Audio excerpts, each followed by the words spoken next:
ये आकाशवाणी पटना है। अब आप अभिषेक दास से प्रादेशिक समाचार सुनिए।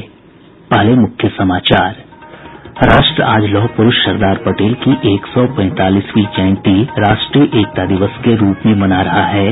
इस अवसर पर प्रधानमंत्री नरेंद्र मोदी ने देशवासियों को दिलाई राष्ट्रीय एकता की शपथ।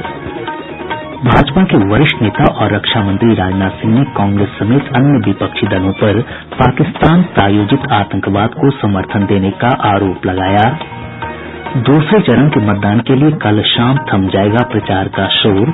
एनडीए और महागठबंधन के नेता मतदाताओं को लुभाने के अंतिम प्रयास में जुटे। और चुनाव आयोग ने कहा, पहले चरण में 71 विधानसभा सीटों के किसी भी पोलिंग बूथ पर नहीं होगा पुनर्मतदान। बुलेटिन की शुरुआत इस संकल्प के साथ। कोविड-19 महामारी के खिलाफ देश एकजुट होकर लड़ रहा है। आप भी हमारे साथ सुरक्षा और बचाव के 3 आसान एहतियाती उपायों का संकल्प लें।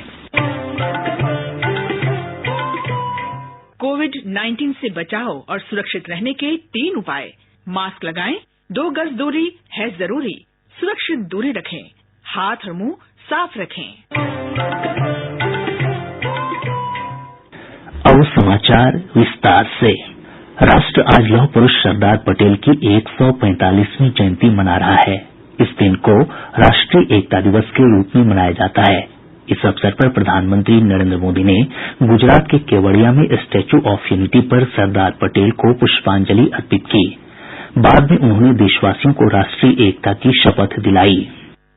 मैं सत्यनिष्ठा से शपथ लेता हूं कि मैं राष्ट्र की एकता, अखंडता और सुरक्षा को बनाए रखने के लिए स्वयं को समर्पित करूंगा और अपने देशवासियों के बीच यह संदेश फैलाने का भी भरसक प्रयत्न करूंगा। मैं यह शपथ अपने देश की एकता की भावना से ले रहा हूं, जिसे सरदार वल्लभ भाई पटेल की दूरदर्शिता एवं कार्यों द्वारा संभव बनाया जा सके। मैं अपने देश की आंतरिक सुरक्षा सुनिश्चित करने के लिए अपना योगदान करने का भी सत्यनिष्ठा से संकल्प करता हूं।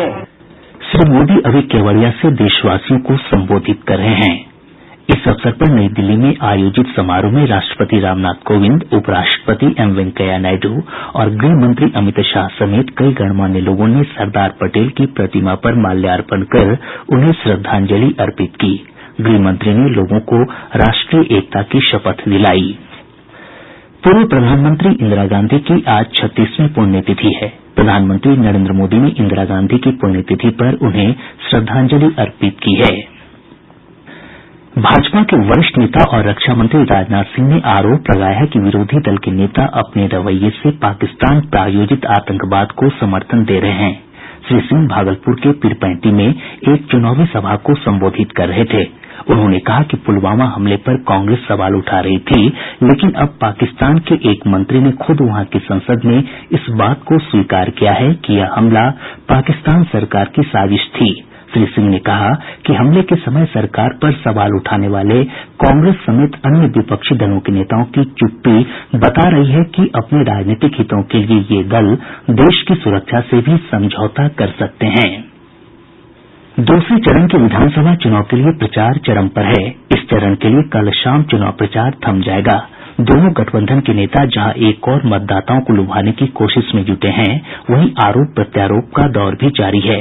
भाजपा के राष्ट्रीय अध्यक्ष जेपी नड्डा ने सिवान और बेगूसराय में आयोजित चुनावी रैलियों में विपक्षी गठबंधन पर जमकर निशाना साधा।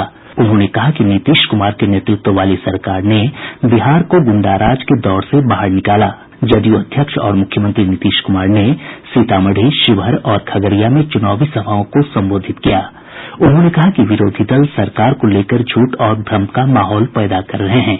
श्री कुमार ने कहा कि जनता इन दलों को पहले भी परख चुकी है और अब किसी झांसे में नहीं आने वाली है।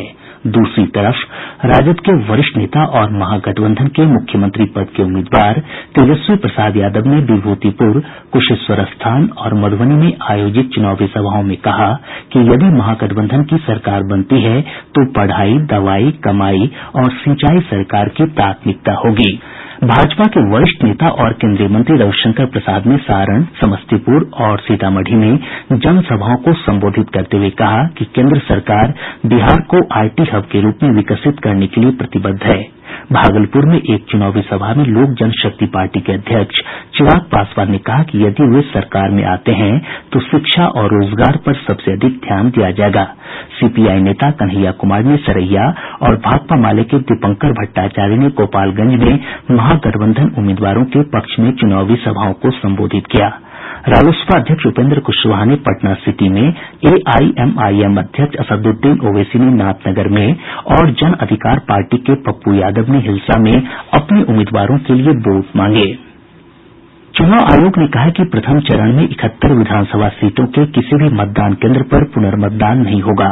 प्रथम चरण के तहत संपन्न मतदान की समीक्षा के बाद आयोग ने पाया कि चुनाव प्रक्रिया प्रभावी नियमों के अनुसार संपन्न हुई। इधर दूसरे चरण के मतदान के लिए आयोग ने सभी प्रशासनिक तैयारियां पूरी कर ली हैं। इस चरण के तहत 41,362 पोलिंग बूथ बनाये गये हैं, जहां 2,85,00,000 से अधिक मतदाता अपने मताधिकार का प्रयोग कर सकेंगे। प्रादेशिक समाचार आप आकाशवाणी पटना से सुन रहे हैं। और अब प्रस्तुत है आकाशवाणी पटना से विधानसभा चुनाव पर विशेष श्रृंखला के तहत एक रिपोर्ट। चलो करें मतदान,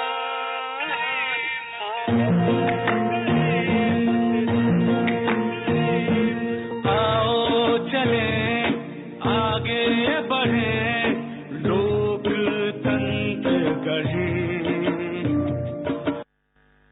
सुनते हैं खगड़िया जिले के 4 विधानसभा क्षेत्रों के चुनावी परिदृश्य के बारे में। खगड़िया जिले के सभी 4 विधानसभा क्षेत्रों में दूसरे चरण में 3 नवंबर को मतदान संपन्न होगा। अलौली सुरक्षित विधानसभा सीट पर कुल 14 उम्मीदवार हैं। मुख्य मुकाबला जनता दल यूनाइटेड की साधना देवी और महागठबंधन के राजद प्रत्याशी रामदूत सदा से है। पिछले चुनाव में इस सीट से चुनाव जीते मौजूदा विधायक चंदन कुमार को राष्ट्रीय जनता दल ने उम्मीदवार नहीं बनाया है। इस सीट पर लोक जनशक्ति पार्टी के उम्मीदवार पूर्व विधायक रह चुके रामचंद्र सदा की प्रतिष्ठा भी दांव पर लगी है। खगड़िया सीट पर कुल 21 उम्मीदवारों की उपस्थिति से मुकाबला रोचक हो सकता है। वर्तमान विधायक पूनम देवी यादव को जनता दल यूनाइटेड ने तीसरी बार मौका दिया है, लेकिन उन्हें शिकस्त देने के लिए इस बार लोजपा प्रत्याशी खगड़िया की पूर्व सांसद और पूर्व मंत्री रेणु कुशवाहा, महागठबंधन की ओर से कांग्रेस के छत्रपति यादव, जन अधिकार पार्टी के मनोहर कुमार यादव भी कोई कसर नहीं छोड़ रहे हैं। जलगांव सीट से 3 बार लगातार चुनाव जीत चुके पन्नालाल सिंह पटेल जनता दल यूनाइटेड के टिकट पर फिर से मुकाबले में हैं, लेकिन उनसे यह सीट झटकने के लिए इस बार महागठबंधन समर्थित कांग्रेस के डॉक्टर चंदन यादव, लोजपा के मिथिलेश निषाद, जन अधिकार पार्टी के नागेंद्र सिंह त्यागी ने पूरी ताकत झोंक दी है। यहाँ से बसपा के सुशांत यादव समेत कुल 17 उम्मीदवार चुनाव मैदान में हैं। परबत्ता सीट से एनडीए गठबंधन की ओर से जनता दल यूनाइटेड ने कई बार चुनाव जीत चुके निवर्तमान विधायक रामानंद प्रसाद सिंह के पुत्र डॉक्टर संजीव कुमार को उम्मीदवार बनाया है। उन्हें शिकस्त देने के लिए महागठबंधन की ओर से राजद के दिगंबर तिवारी और लोक जनशक्ति पार्टी की ओर से आदित्य कुमार उर्फ बाबूलाल सौद कड़ी टक्कर दे रहे हैं। यहाँ से कुल 15 उम्मीदवार अपने भाग्य आजमा रहे हैं। आकाशवाणी समाचार के लिए खगड़िया से प्रभात सुमन। आयकर विभाग ने पटना, भागलपुर, हिलसा और कटिहार से संचालित 4 बड़े ठेकेदार समूहों के ठिकानों पर छापेमारी के दौरान 75 करोड़ रुपए की अघोषित आय का खुलासा किया है। गया में भी खनन से जुड़े कुछ कारोबारियों की यहाँ तलाशी ली गई है। चारों समूहों को कर चोरी में शामिल पाया गया है। इन समूहों ने सामग्री और श्रमिक उपलब्ध कराने पर हुए व्यय को बढ़ा चढ़ाकर दिखाया था।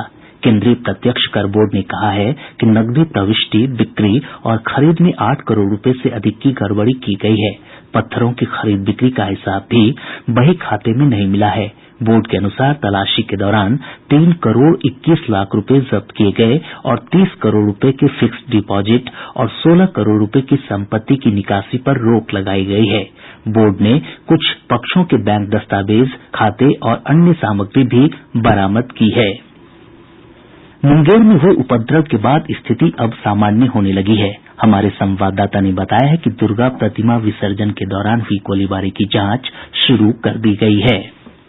मुंगेर में मूर्ति विसर्जन के समय कथित पुलिस फायरिंग में एक युवक की मौत और 7 अन्य के जख्मी की घटना में मगध प्रमंडल के आयुक्त असंगबा चुवाओ ने कल मुंगेर पहुंचकर जांच शुरू कर दी। उन्होंने पूजा पंडाल और घटना स्थल का निरीक्षण किया। इस बीच पुलिस अधीक्षक मानवजीत सिंह ढिल्लों ने प्रेस सम्मेलन में कहा कि मुंगेर पुलिस थानों में आगजनी और सरकारी कार्यालयों में तोड़फोड़ के 7 मामलों में 7 प्राथमिकी दर्ज करेगी। इस बीच पूरबसराय पुलिस आउटपोस्ट से SLR और इंसास राइफलों की 140 गोलियों और सैफ जवान के 4 मैगजीन अब भी लापता हैं। नहीं मिलने पर पुलिस इस मामले में अलग से प्राथमिकी दर्ज करेगी। आकाशवाणी समाचार के लिए मुंगेर से श्री कृष्ण प्रसाद।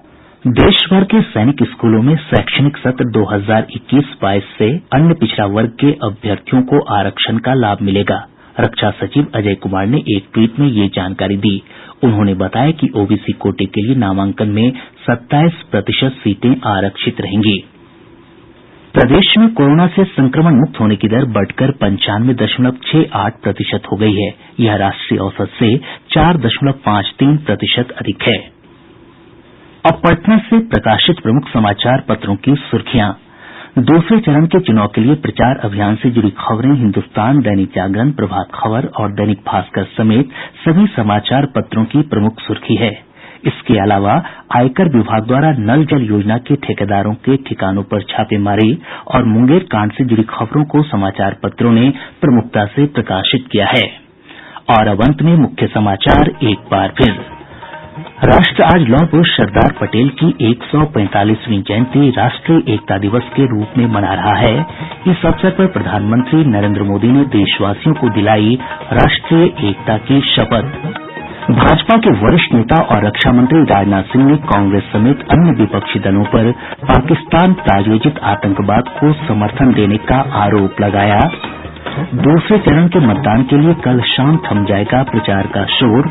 एनडीए और महागठबंधन के नेता मतदाताओं को लुभाने के अंतिम प्रयास में जुटे। और चुनाव आयोग ने कहा, पहले चरण में 71 विधानसभा सीटों के किसी भी पोलिंग बूथ पर नहीं होगा पुनर्मतदान। इसके साथ ही आकाशवाणी पटना से प्रसारित प्रादेशिक समाचार का ये अंक समाप्त हुआ।